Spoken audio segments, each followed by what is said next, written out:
নমস্কার, আমি অঙ্কিতা। আজ আমরা কথা বলবো ভরতনাট্যম নৃত্যের দৃষ্টিভেদ সম্পর্কে।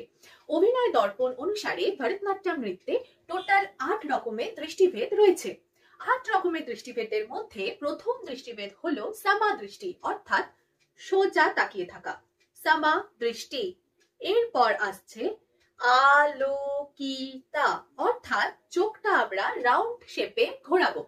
আলোকিতা, একদম রাউন্ড শেপে চোখটা ঘুরবে। এরপর আসছে সাচি দৃষ্টি। সাচি দৃষ্টি অর্থাৎ যে কোনো একটা সাইডে আমরা তাকিয়ে থাকবো, সেটা যে কোনো দিকেই আমরা তাকাতে পারি, সাচি দৃষ্টি।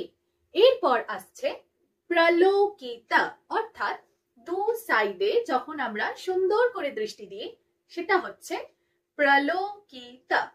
এরপর হচ্ছে নিমিলিতে, অর্থাৎ আমরা যখন চোখটাকে খুব আলতো করে অর্ধভাবে বন্ধ করি, পুরোটা বন্ধ নয়, হাফ বন্ধ করি, সেটা হচ্ছে নিমিলিতে।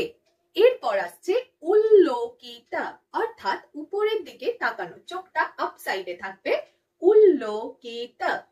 এরপর অনুবৃত্তা।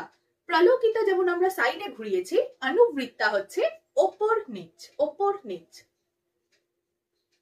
এটা হলো অনুবৃত্তা। এরপর আসছে অবলোকিতা, অর্থাৎ নিচের দিকে দৃষ্টি। মনে রাখবেন, নিচের দিকে দৃষ্টি মানে কিন্তু চোখের মনি আমরা স্টেজের এন্ডে রাখবো, যাতে আমাদের চোখ বন্ধ না হয়। যদি আমি এইভাবে চোখটাকে রাখি, দেখো চোখ আমার বন্ধ লাগছে, কিন্তু যদি চোখটা এই দিকে রাখি, এটা নিচু দৃষ্টি, কিন্তু চোখ বন্ধ লাগে না। এটিকে বলা হয় হচ্ছে অবলোকিতা।